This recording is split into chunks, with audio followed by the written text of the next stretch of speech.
자, 이번 시간에는 8.4 결합의 극성과 전기음성도에 대해서 한번 알아보겠습니다. 자, 우리가 이제 이 전 시간에 공유결합을 얘기를 했는데요. 두 수소 원자가 있다. 그래서 전자 두 개를 공유를 합니다. 자, 그러면은 어때요? 전자 두 개를 완벽하게 공유를 하겠죠. 전자가 어느 한쪽으로 치우쳐지지 않습니다. 왜냐면 똑같은 원자이기 때문에. 예, 완벽하게 100% 공유고 극성이 전혀 없죠. 전자가 한쪽으로 치우쳐지지 않습니다. 근데 대부분의 이제 공유결합은 서로 다른 원자들끼리 공유결합을 형성하잖아요. 예를 들어서 HCl이 있다. 그러면요. 분명히 H도 전자 하나 내놓고 염소도 전자를 하나 내놨지만 실제로 얘네들이 공유를 할 때는요. 여기에 있는 이 결합 전자 쌍이 염소 쪽으로 많이 치우치게 돼요. 이렇게. 왜 그러냐면요. 이 결합 전자 쌍을 잡아당기는 능력이 원자들마다 다르거든요. 자, 이렇게 결합 전자 쌍을 잡아당기는 능력의 척도. 그게 바로 전기 음성도입니다. 자, 전기 음성도가 크다라는 것은 그 원자가 결합 전자 쌍을 강하게 잡아당긴다는 거예요. 그래서 보죠. 지금 염소가 3.0이고요. 수소가 2.1입니다. 그러면은 수소보다 염소의 전기 음성도가 더 세죠. 그러니까 더 많은 전자는 구름이니까 이렇게 쏠릴 수가 있죠. 그래서 염소 쪽으로 더 많이 쏠릴 걸 예상할 수 있습니다. 자, 만약에 전자가 이렇게 많이 쏠리면 어떻게 될까요? 염소 쪽에는 전자가 더 많이 오니까 약간 마이너스를 띠게 되고, 수소 쪽은 전자가 많이 뺏긴 거니까 약간 플러스 전화를 띠게 되겠죠. 약간 플러스 전화를 띠는 걸 이렇게 델타 플러스, 약간 마이너스는 델타 마이너스로 표현을 합니다. 이렇게 어떤 공유 결합에 대해서 전자가 한쪽으로 치우쳐져 있는 이런 결합을 극성 공유 결합이라고 합니다. 반면에 완벽하게 전자가 한쪽으로도 어느 쪽으로도 치우쳐져 있지 않은 공유 결합, 걔네들은 비극성 공유 결합이라고 그래요. 자, 실질적으로 비극성 공유 결합은 똑같은 원자 사이에서만 일어날 수 있죠. 아니면은 전기음성도가 차이가 거의 없는 그런 원자들 사이의 공유 결합에서만 일어날 수가 있습니다. 그래서 여기는 비극성 공유 결합이고요. 얘는 극성 공유 결합. 플로르는 어떻습니까? 똑같은 플로르 두 원자가 결합된 거죠. 얘도 비극성 공유 결합이에요. 전자가 하나도 치우쳐 있지 않죠. 근데 여기 HF다. 그러면은 H보다 F가 훨씬 전기 음성도가 세기 때문에 얘는 굉장히 극성 공유 결합입니다. 자, 우리가 이제 여기 보면은 여러 가지 원소의 전기 음성도 표가 나와 있는데요. 왜 얘네들이 분명히 어떤 주기율상의 어떤 주기적 성질이 있는데도 불구하고 왜 7장에서 안 나왔을까요? 왜 7장에서 뭐가 나왔습니까? 뭐 이온화 에너지, 원자 반지름, 전자 친화도 이런 게 나왔었는데 왜 거기 전기 음성도가 안 껴 있었을까요? 자, 전기 음성도라는 것은 공유 결합을 하지 않으면 아무 의미가 없는 거죠. 예, 공유 결합을 한 다음에 의미가 있는 개념입니다. 왜냐면 전기 음성도라는 것은 공유 결합 전자쌍을 잡아당기는 능력의 척도니까. 그래서 화학 결합을 한 다음에 당연히 전기 음성도가 나올 수밖에 없는 거예요. 자, 이렇게 이제 여러 원소들의 표시 값들이 나와 있는데요. 대체적으로 보면은 어때요? 주기율표상에서 오른쪽으로 갈수록 커지고요. 또 위로 갈수록 커지죠. 예.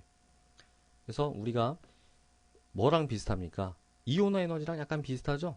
이온화 에너지도 오른쪽으로 갈수록 커졌었고 아래로 갈수록 작아지고 위로 갈수록 커졌었죠. 그리고 이제 전자 친화도도 약간 주기적인 성격은 좀 부족했지만은 비슷한 패턴을 보입니다. 그래서 어쨌든 주기율표를 이렇게 볼 때 오른쪽 위로 갈수록 이쪽 비금속 성격이 강하면 강할수록 전자를 좋아하는 거니까 역시 결합 전자쌍도 세게 당긴다 이렇게 볼 수가 있습니다. 자, 여러 가지 구체적인 수치를 외울 필요는 없는데요. 일단 간단히 보면은 전기음성도는 단위가 없습니다. 가장 높은 원소가 이 플로르고요. 4.0이에요. 그리고 전기음성도가 제일 낮은 거는 세슘입니다. 0.7. 그리고 이제 나머지 원소들은 그 사이 값을 가지게 되는데요. 제일 전기음성도가 센 원소가 있죠. FON입니다. 예. 얘네들은 전기음성도가 제일 센 원소들 중에 하나예요. 그리고 이제 염소도 물론 전기음성도가 세긴 하지만 얘네들보단 덜 중요합니다. 왜냐면은 F나 O나 N은 이 강한 전기음성도 때문에 나중에 수소결합을 형성할 수 있게 되죠. 수소결합은 굉장히 중요합니다. 자, 그리고 이제 보면은 당연히 금속은요, 전기음성도가 작겠죠. 그리고 얘네들은 F나 O나 N은 전기음성도가 크고, 수소도 전기음성도가 작아요. 예. 수소도 대표적으로 전기음성도가 작은 원자 중에 하나입니다. 그 다음에 탄소는 어떤가요? 탄소는 어중간하죠. 예. 탄소의 전기음성도는 2.5이기 때문에 그렇게 높지도 않고 그렇게 낮지도 않습니다. 그래서 여러 가지 경우에서 어떤 극성 공유결합이라기보다는 비극성적인 그런 공유결합을 많이 형성하게 되죠. 예. 자, 그래서 이제 이런 구체적인 수치가 있고요. 이제 여기 나와 있는 거는 무슨 얘기냐면은 사실은 공유결합과 이온결합을 딱 구분하는 기준이 없다는 거예요. 지금 보세요. 얘는 완벽한 공유결합이죠. 완벽히 전자쌍을 공유하고 있고, 얘는 완벽히 전자쌍이 전부 플로로 쪽으로 가 있습니다. 얘는 리튬 플러스랑 F-가 결합된 건데, 전자쌍이 전부 F-로 가 있는 거예요. 100%.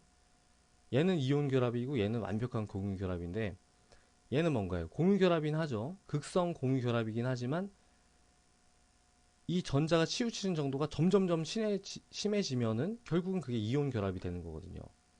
그래서 뭐 딱 정해진 공식은 아니지만 일반적으로 두 원소 사이의 전기음성도 차이가 1.7 이상, 대충 이 정도 이상이 되면은 보통 그 이온 결합으로 간주를 합니다. 근데 이제 여기에도 예외는 있기 때문에 그렇게 중요하진 않아요. 중요한 거는 공유 결합과 이온 결합이 칼로 딱 자르듯이 나눌 수 있는 그런 기준이 있는 게 아니다 이겁니다. 자, 이제 요걸 조금 더 구체적으로 알아보면요. 이중극자 모멘트라는 게 있습니다. 이중극자 모멘트는 뭐냐면은 어떤 결합이나 아니면 어떤 분자에도 적용이 될 수 있는데요. 어떤 결합이나 어떤 분자의 전자가 얼만큼 치우쳐져 있느냐, 그거에 대한 척도입니다. 예. 이중극자 모멘트가 크다면요, 어떤 결합이나 어떤 분자의 전자가 한쪽으로 많이 치우쳐져 있다는 얘기예요.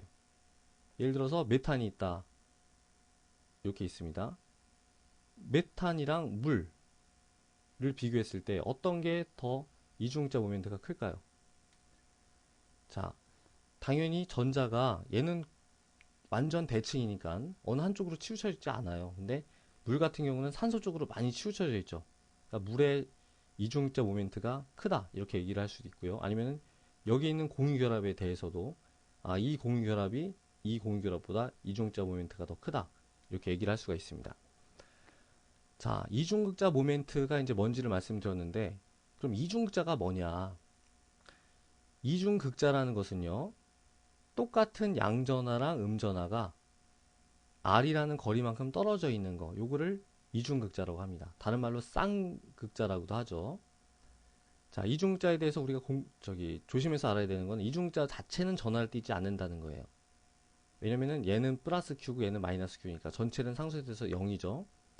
하지만 똑같은 값의 전하가 서로 다른 부호로 일정 거리를 두고 찢어져 있다는 거예요. 예, 이거를 이중극자라고 합니다. 그러니까 HF도 마찬가지겠죠. HF도 이 자체는 중성이지만 전자가 한쪽으로 치우쳐져 있잖아요. 그러니까 얘는 약간 델타 마이너스, 얘는 약간 델타 플러스를 띄고 있는 거죠. 자, 이런 걸 이중극자라고 하고요. 이중극자 모멘트는 어떻게 계산되느냐? 얼만큼의 전하가 얼만큼 찢어져 있느냐에 대한 척도니까요. 이중극자 모멘트는 보통 뮤라고 표시를 합니다. 이중극자 모멘트는 얼만큼의 전하가 얼만큼의 거리로 찢어져 있느냐. 그래서 이 Q 곱하기 R이 돼요. Q 곱하기 R. 전하량 곱하기 거리. 이게 바로 이중극자 모멘트의 그 의미가 됩니다. 자, 근데 실질적으로 이제 디멘션이 뭐가 되겠습니까? 전하량의 단위는 쿨롱이고요. 그 다음에 거리의 단위는 미터가 되죠. 근데 실질적으로 어떤 결합이나 분자의 이중극자 모멘트는 값이 어떨까요? 굉장히 작겠죠. 왜냐면 R도 몇 옹스트롬 수준일 테고요. 얘도 지금 전자 하나 전하량 얘도 못 미치는 그런 작은 전하량일 거란 말이에요. 자, 그렇기 때문에 이 이중극자 모멘트를 그냥 쿨롱 미터로 표시할 수가 없습니다. 이 자체가 너무 큰 값이기 때문에. 그래서 이중극자 모멘트를 표현하는 단위가 있는데요. 단위를 dby라고 합니다. dby. 예. d라고 쓰고 얘를 dby라고 읽습니다. 이제 원래는 예, dby 요거의 약자가 d예요. 1 dby는 얼마큼이냐면요. 중요하진 않습니다만은 3.34 곱하기 10의 마이너스 30승 쿨롱미터예요. 아주 작은 값이죠. 예. 아주 작은 값이지만은 우리가 공유결합이나 분자에 적용하기에는 적당한 그런 값이에요. 자, 예를 들어서 이제 분자의 여러 가지 분자의 실제 이중극자 모멘트 값을 보면요. HF는요. 이중극자 모멘트가 1.82dB예요. 그리고 HCl은 1.08dB입니다. 그리고 HI다. 그러면 얘는 0.44dB. 예. 지금 보면은 플로르가 전기음성도가 세니까는 이 HF가 제일 이중극자 모멘트가 큰 걸 알 수가 있죠. 자, 그래서 뭐 dBi 값을 외우는 건 중요하지 않지만 대체적으로 dBi 값은 어느 정도가 되냐면은 두 원자 사이의 전기음성도의 차이랑 비슷해요. 예. 왜냐면은 이 두 원자 사이의 전기음성도 차이가 1.9거든요. 그래서 얘는 1.82dBi. 그리고 염소 HCl 같은 경우는 이제 뭐 차이는 좀 나지만 전기음성도 차이가 0.9. 그리고 이제 HCl에 대한 이중극자 모멘트는 1.08dBi. 이런 식으로 두 원자 사이의 전기음성도 차이랑 비슷한 수준의 어떤 크기를 가지고 있습니다. 자, 어렵지 않죠? 그래서 지금까지 저희가 뭘 봤습니까? 공유 결합이라는 것은 전자쌍을 공유하긴 하는데 원자들 사이의 전기음성도가 크기가 다르기 때문에 전자는 전기음성도가 큰 원자 쪽으로 많이 치우치게 되겠죠. 그리고 전자가 많이 치우친 이런 공유결합을 극성 공유결합이라고 하고, 예, 이런 결합을 가져서 분자 자체에 전자가 한쪽으로 치우쳐져 있는 그런 분자를 그 극성 분자라고 합니다. 그리고 이제 그 얼만큼 분자가 극성이냐 아니면은 결합이 극성이냐를 나타내는 척도가 바로 이중극자 모멘트라는 거고요. 그 단위가 dB이다 이겁니다.